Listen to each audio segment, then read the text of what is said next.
Hari ini aku lagi sama Mbak Asri, ibu warungnya Murakabi. Ya, Murakabi Minggir. Minggir. Ya, kalau di Jogja itu tepatnya di mana alamatnya? Ini di Dusun Klanden, Kecamatan Minggir, Sleman, Yogyakarta. Boleh diceritain nggak Asri tentang warung ini? Apa sih namanya kok Murakabi? Murakabi itu bukan bahasa Jepang, tapi ke Jepang-Jepangan. Tapi sebenarnya itu bahasa Jawa, Teh. Oh. Bahasa Jawa yang artinya tuh kalau dalam bahasa Jawa saling mencukupi. Okay. Itu sebenarnya yang bikin nama bukan aku, tapi Pak Singgi, yang Pak Singgi Kartono. Beliau penggagasnya gerakan ini, Murakabi Movement, sama Mbak Santi dari Indie Guerrillas. Nah, awalnya Murakabi ini adalah sebuah instalasi di Artjok tahun 2019. Iya, kita ketemu itu ya. Sebelum pandemi. Iya, sebelum pandemi. Iya kan ya, kita ketemu. Betul. Nah, dari situ sebenarnya Pak Singgi sama Mbak Santi itu ngelihat memang ada geliat orang-orang yang mulai sebenarnya kalau Pak Singgi itu awal mulanya dari tahun 2000-an, 99-an, beliau tuh pernah bercerita nanti tuh industri-industri besar akan masuk ke desa-desa, bahkan sampai ke warung-warung di tempat kamu tinggal. Nanti bukan pengrajin lagi yang masuk, tapi atau petani, tapi udah industri-industri gede. Dia punya keresahan itu dari tahun 2000. Nah, sampai akhirnya dia bikinlah sebuah karya namanya Murakabi. Bentuknya instalasi ya, teteh tahu ya, warung gerobak gitu kan. Nah, sampai akhirnya setelah dari instalasi di Artjok ngerasa teman-teman di Murakabi Movement itu gimana kalau bikin warungnya beneran.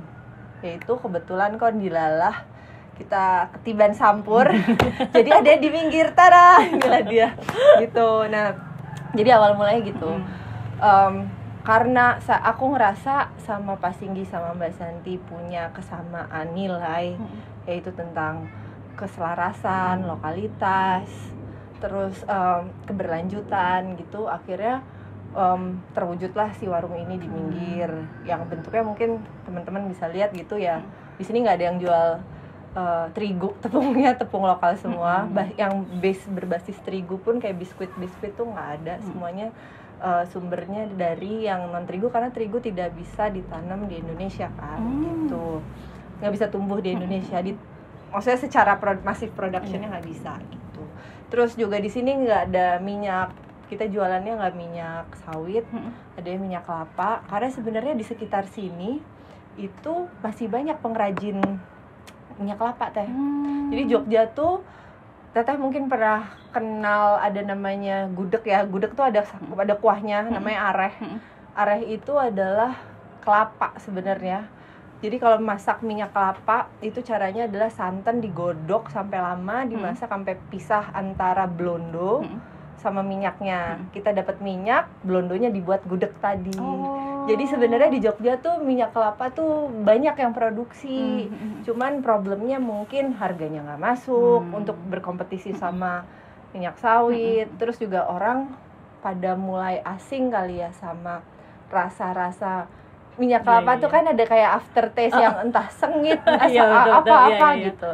Jadi udah kebiasaan sama sawit gitu. Jadi di sini ada minyak kelapa. Gitulah kurang lebih. Terus di sini tuh berarti dari artisan-artisan gitu ya? Ya. Ada berapa? Pengrajinnya ada banyak ya, Teh. 15 sih lebih gitu. Tapi memang ada petani juga. Kalau petani pengrajin semuanya dari sini.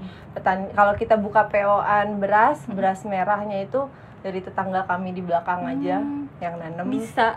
Dari tetangga belakang. Iya, Oke, mau pesen beras tetangga belakang ada. Kan itu sawahnya di situ, Teh. Di depan dikit. Jadi tinggal ke sana gitu. Jadi biasanya beliau tuh kayak emang udah ngeplotin berapa bulan sekali nanem, terus nyetor ke warung gitu. Emang udah ada skemanya gitu. Terus kalau minyak kelapa itu dari pengrajin di dekat sini, tetangga desa juga. Kalau itu tetangga desa bukan tetangga rumah.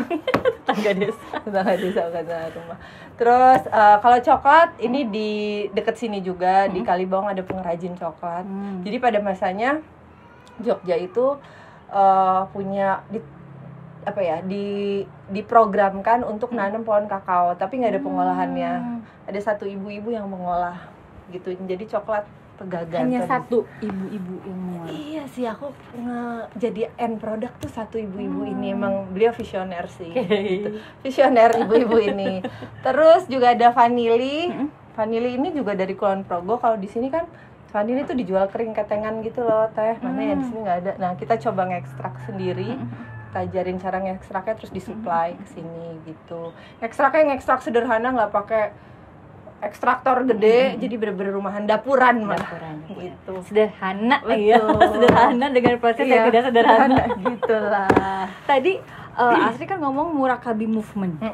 Nah itu movementnya tuh lebih ke apa? Kalau Murakabi movement itu Pak Singgi, Mbak Santi, dan teman-teman seniman lainnya, beliau juga punya keresahan yang sama kayak tadi. Tapi fokusnya pada macam-macam, ada yang gerak di sandang, pangan. Kalau pangan ini di warung ini, terus juga ada yang dibikin kayak arsitek-arsitek itu lebih di papan gitu. Jadi movement ke lokalitasan, keselarasan, kelestarian. Tapi fokusnya macam-macam gitu, nggak satu doang. Kalau di movement ya, kalau kami yang di Minggir ini fokusnya memang di pangan gitu.